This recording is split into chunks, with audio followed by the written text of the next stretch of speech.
I had this very blatant reminder pop up that while I'm a lot better, I'm still not who I was before those things happened. This stuff is hard to talk about, I'm not gonna lie. That's part of the reason I haven't talked about it.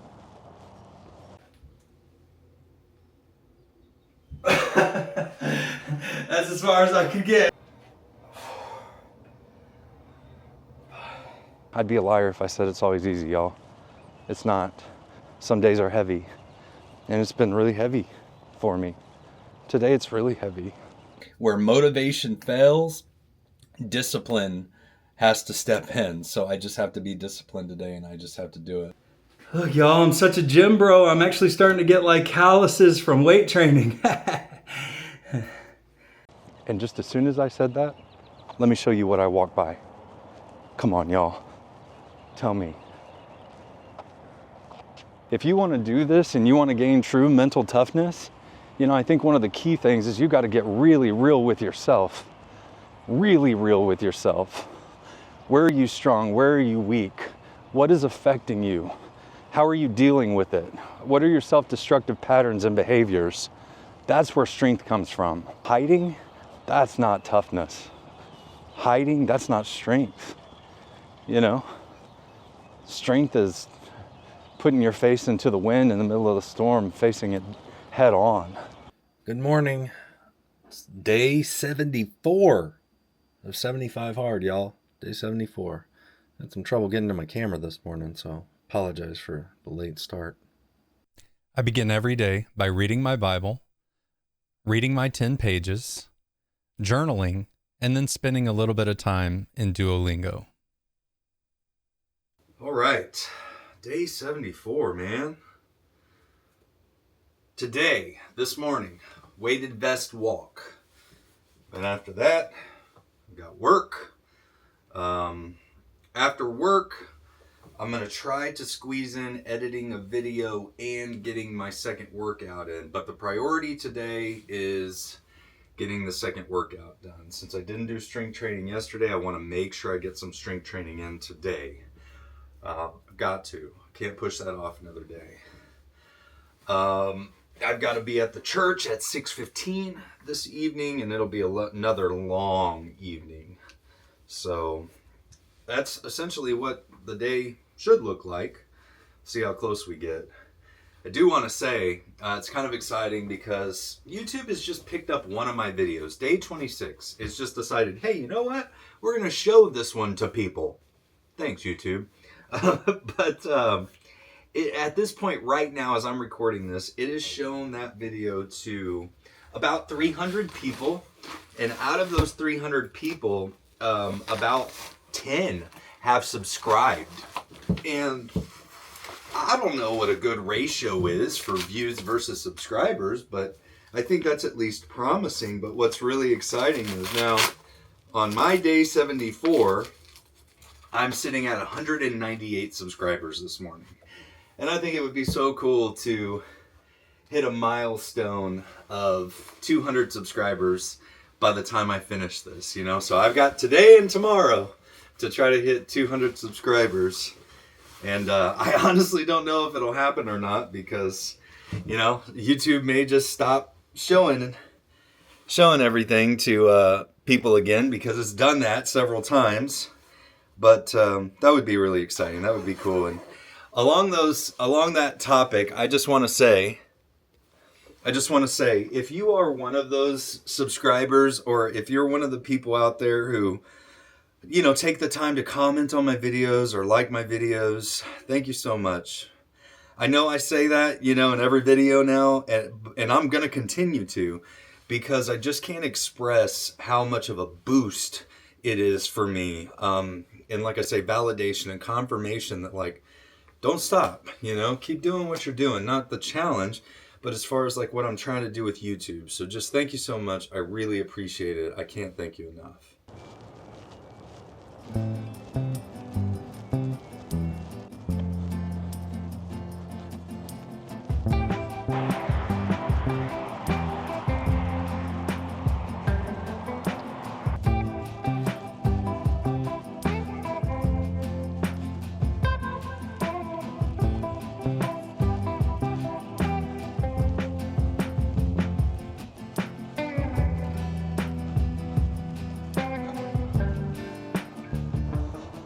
another cold morning. Can't believe it's this cold this late in the year. Feels nice though. So if you followed my journey at all, you know that yes, it's 75 hard, but it's a lot more than that. I've tried my best to kind of lay myself bare before the world and just give the most authentic, personable look into my life, what motivates me and why I'm doing this challenge and how I feel throughout the course of the challenge. But the truth is, for about the past week, I've had something weighing on me really heavily that I've debated, do I talk about that or do I not talk about that? And part of the reason that I haven't talked about it is because I don't have it figured out yet. I don't know exactly how I'm going to handle it. I know, what I'm attempting to do. I know what my strategy is right now, but I just don't have it figured out. And essentially, if you've never watched my testimony, it's going to be very difficult to understand where I'm coming from with this. But in a nutshell, essentially, I've been diagnosed with chronic PTSD as a result of a number of things in my life, but in large part from my law enforcement career, where I responded to a number of calls where children had died. And I lived with, just a lot of self-loathing and regret for the longest time, feeling like I should have been able to save them. And I've worked through and I've processed through a lot of those things. And I'm a lot better. I'm a lot better today.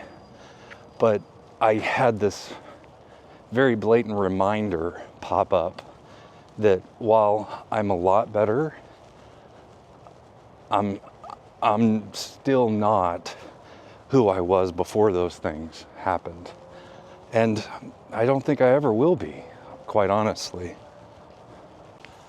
And essentially, I have a daughter who's in high school, and she came home and she's so excited because she's been selected for the Shattered Dreams program, which, if you're not familiar with that, it's where they kind of do this very realistic mock event where a number of students are chosen to die for the day. And it's a whole program that,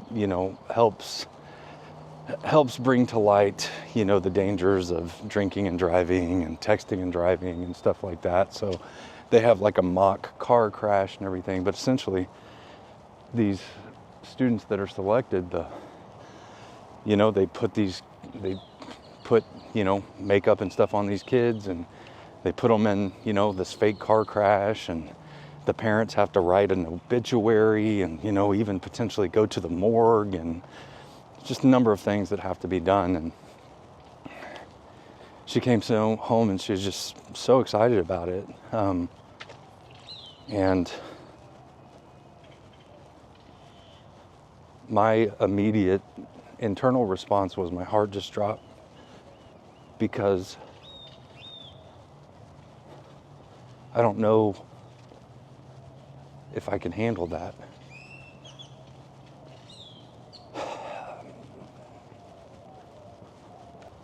And I was kind of, evasive about it, because I was thinking, okay, well, if my wife and I can kind of do it together, then I feel confident that's something that, even if maybe on the inside I'm really not okay, I can be okay enough, to where my daughter doesn't have to know that I'm not okay, and she can still enjoy the experience and everything. But we're in a situation where my wife is going to start this new job, and she likely won't be able to take off, and that leaves me as the only parent to participate in it. And honestly, I just got this wave of emotions. I would say, I guess the first one is just fear. Fear that I won't respond well. And if I end up in a situation where I'm not, I'm not having the response that I would hope I would be able to have, that I'm going to be alone and I won't be with anybody who knows what's happening to me or why it's happening.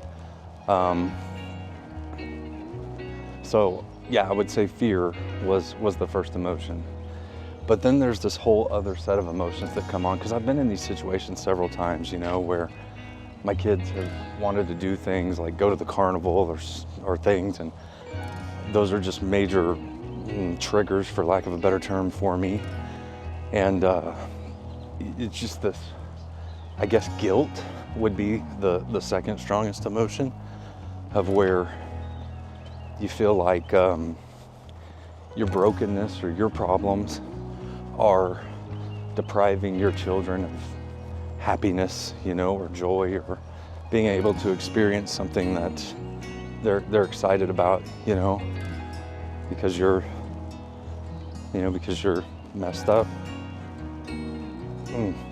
Stuff is hard to talk about, I'm not gonna lie. That's part of the reason I haven't talked about it.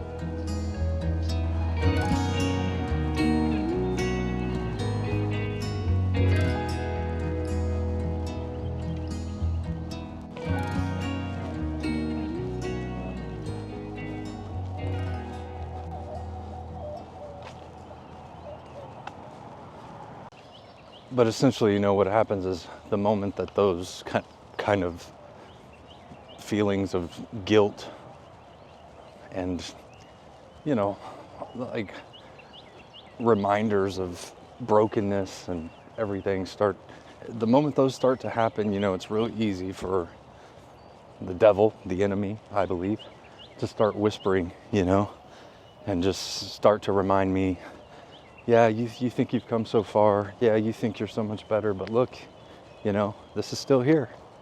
You're still messed up. You're still broken. You're never going to be made completely whole. That's the type of stuff that he wants me to believe. So that's where the battle, comes in. And that's where, again, I have to guard my thoughts, I have to recognize what is true, what is not. And if it's not true, I have to stop it right where it is, So the thoughts of like, you're a garbage father, you can't even let your kid be excited about something, I have to stop that and say, no,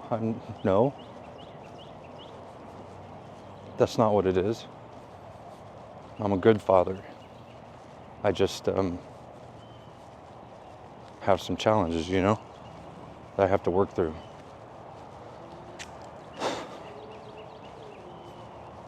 Yeah, that's why I didn't want to talk about this, because I know, I know what I have to do. I know I have to stop those thoughts. I know I have to guard them, but I'm struggling with it, really. I'm having a hard time with it.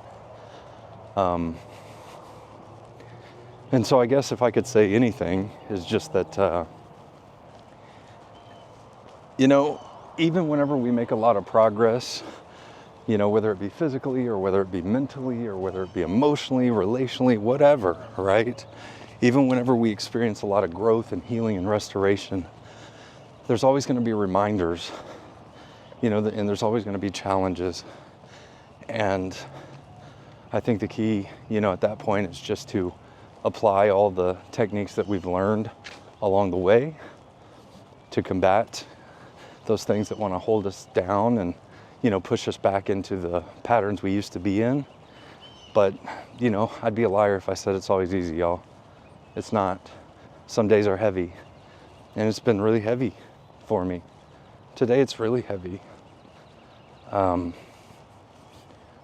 I know I'm not going to let it stop me. I know that. I know I'm not going to let it defeat me. I know I'm not going to let myself believe the lies. I know that. And just as soon as I said that, let me show you what I walked by. Come on, y'all. Tell me.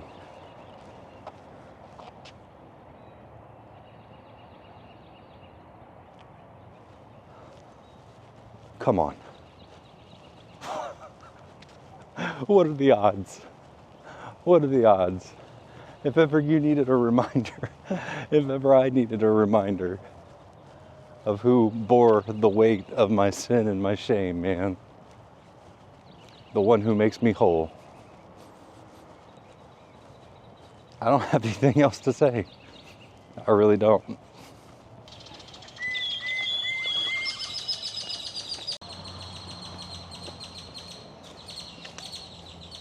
You know, I know there are people who believe differently than I do, and that's okay.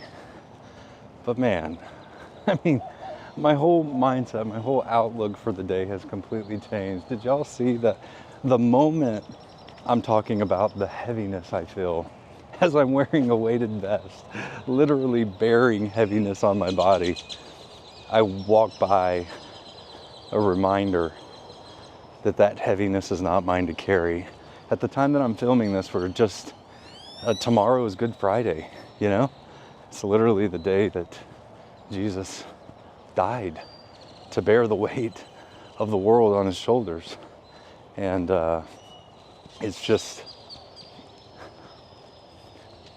there's no doubt in my mind that my steps have been ordered. You know, the Bible says that he orders our steps, and that whoever, you know, whatever motivation or whatever compelled them to write that message on the sidewalk, I believe that I serve a God who's big enough to know that I would be bearing this heaviness this morning, and I would walk by that and I would see it. That may sound silly to some people, but like my whole outlook, my whole perspective is changed. I'm just thankful that that's a hope that I have, and that's a hope that only comes through my faith.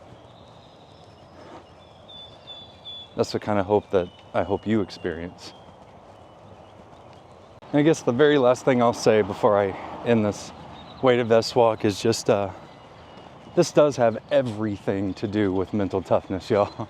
I had such a distorted view of what I thought toughness was for so long. In the culture I come from, you know, toughness and not being weak is all about, you know, somehow pretending that all these horrible things that you experience day in and day out don't affect you or don't bother you. Just so stupid. It's so dumb. It is the exact opposite of what true toughness is. You know, whenever you do that, all you're doing is hiding. Because I can tell you so many people, man, yeah, they get around their colleagues, they get around the other officers and everything, they put on this strong face and they want everyone to believe that they're somehow impenetrable or invulnerable to the horrors of the world and to human suffering. But then they go, and when they're alone, they're drowning all that away in alcohol or infidelity or whatever destructive pattern they've allowed into their life as a coping mechanism. That story is told far too often, y'all. And I'm not judging, you know, anybody. Don't mistake what I'm saying. I'm saying that even if they don't show it, it absolutely is real, and it is, you know, affecting them, and they're hiding it. And hiding, what it took me so long to realize was that, you know, hiding, that's not toughness. Hiding, that's not strength. You know, strength is putting your face into the wind in the middle of the storm, facing it head on. Strength is, you know, having the courage to admit when you're going through these things and,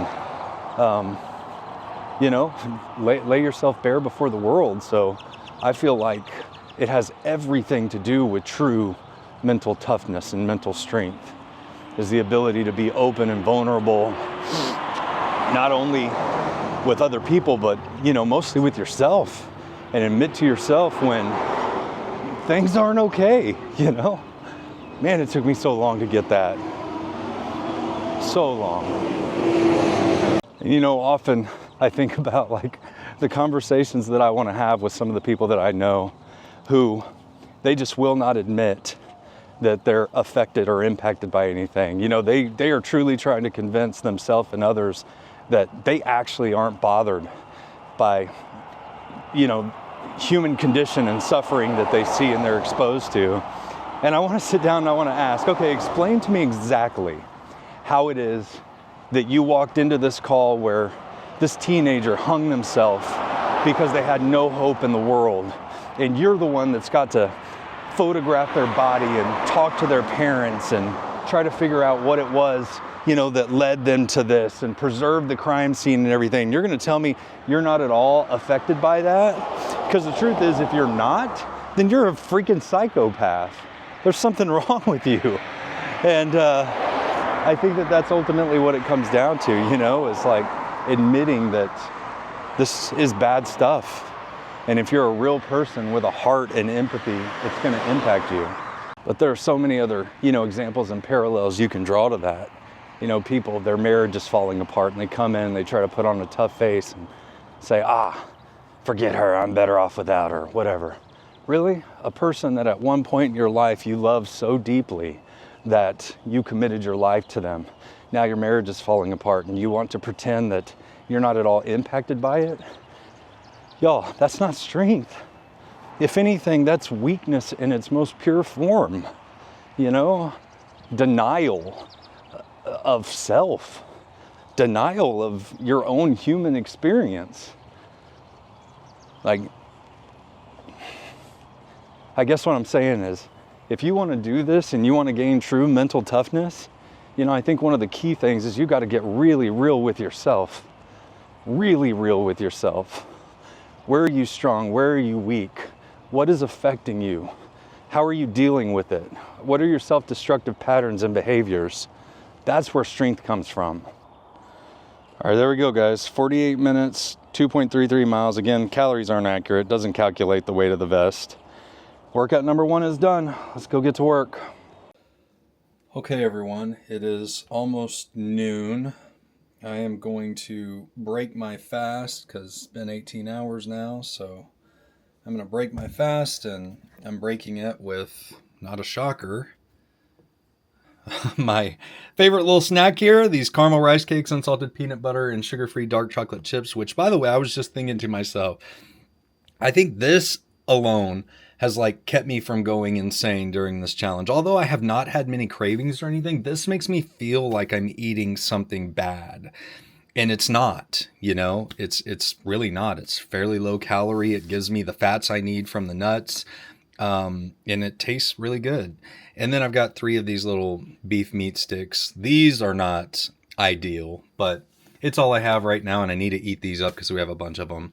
And then I've got a little protein shake here. So I'm going to eat this and continue working.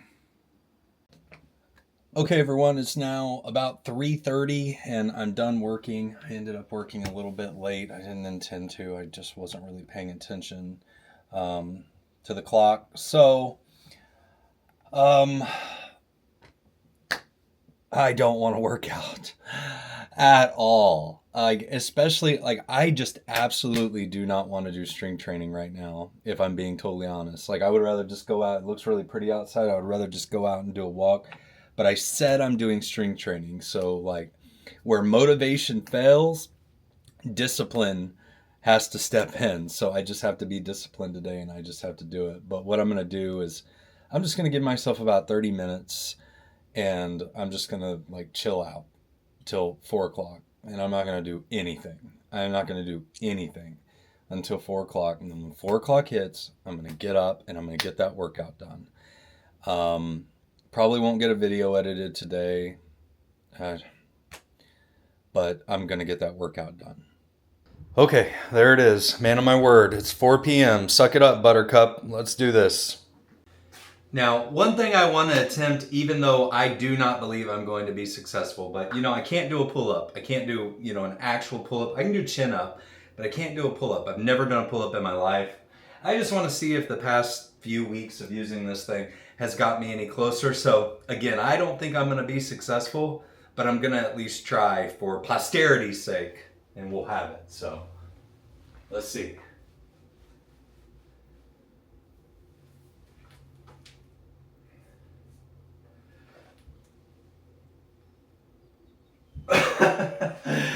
That's as far as I could get.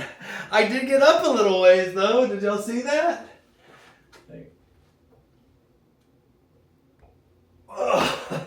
Not quite there. I can't do it today, but I will do it. I will do it. I promise you.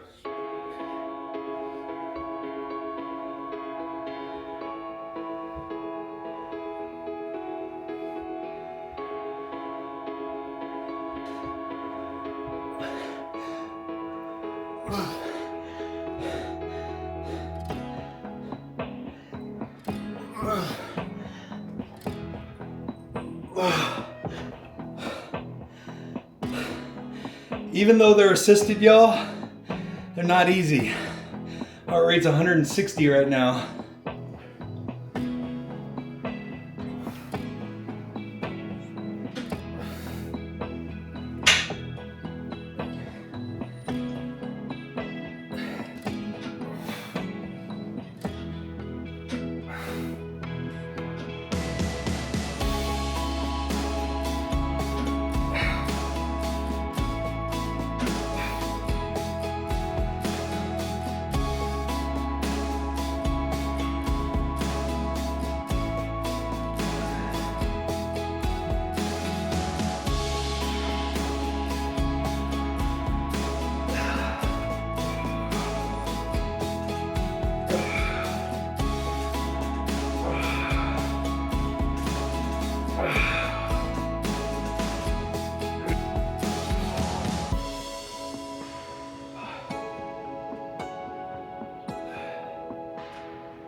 Okay, now I'm gonna burn out my arms with some 35s, alternating dumbbell curls.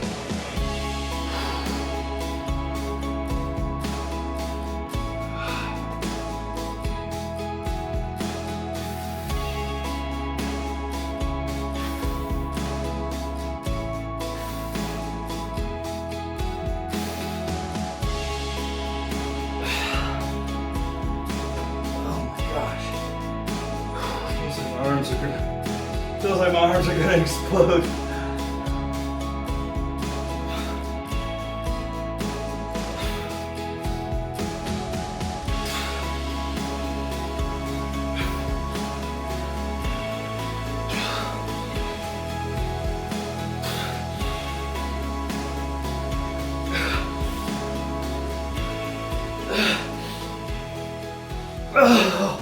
I felt like I was gonna drop them. Oh my gosh. Oh. Look, y'all, I'm such a gym bro. I'm actually starting to get like calluses from weight training. Okay guys, that was 36 minutes of weight training. It's so pretty outside. I'm just gonna throw in some headphones and I'm gonna go out and I'm gonna get a little short walk in, try to get back here by 5:15. Catch up whenever I'm back. Guys, there they are. There's the traditional strength training, 36 minutes right there. You can see 402 active calories, 477 total calories. You can see my heart rate was just up and down, up and down, up and down between the sets. So I was working. And then I got a little 1.6 mile, 30-minute walk in right there as well. So 219 active calories, 282 total calories. And currently my steps are at 10,752. We'll see what they're at by the end of the night. Also, I did get my second half gallon of water. I've been drinking on that. And I'm going to go ahead and eat. And here's what I'm eating. I'm eating a cup and a half of white rice. Shocker, I know. And 8 ounces of rotisserie chicken. No greens, I know. I've just not been prepared. So I'm going to gobble this down, go get cleaned up, and get to the church. Hey everyone, okay, it is now 9:41 and I just got home from church. It has been a long day and I'm sorry, I realized I didn't record a whole lot throughout the day today. If you've watched this series, you know that when I start getting towards the end of the week as it is, I'm like, tired and kind of exhausted and kind of dragging. And with this week being as packed as it is and tomorrow being day 75, it's just like I'm really feeling it, so tomorrow's going to be packed as well. But let's go ahead and wrap up the day so I can call it a night and get some rest. Here we go.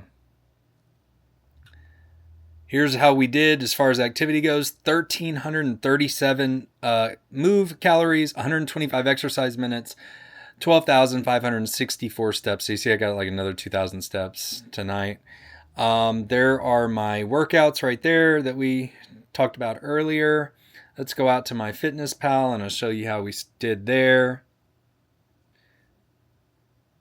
So came in, oh, oops, I forgot to add my dinner, which was white rice and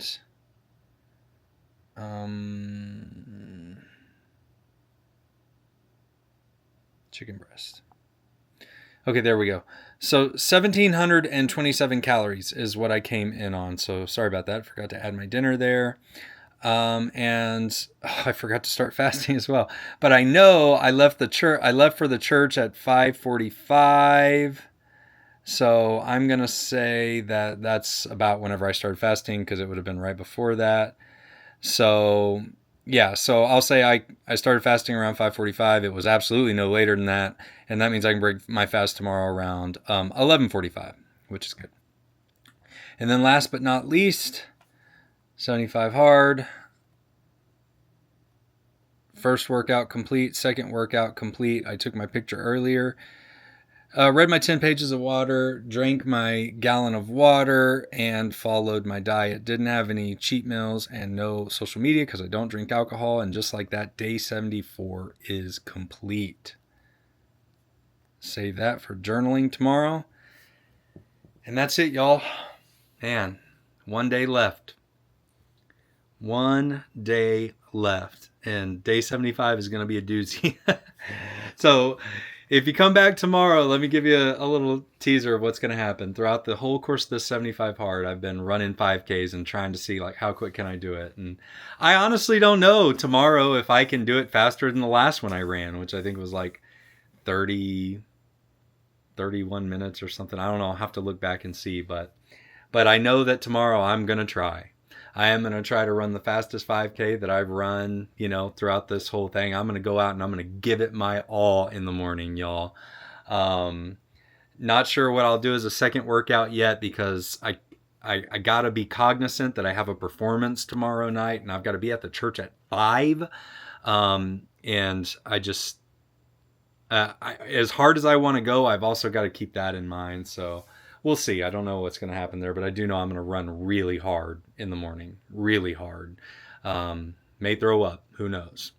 But if you've stuck around this far in the video, if you've been along for the journey, thank you so much, man. I can't believe tomorrow's already day 75. Crazy. I hope you come back for the last day tomorrow. See you then.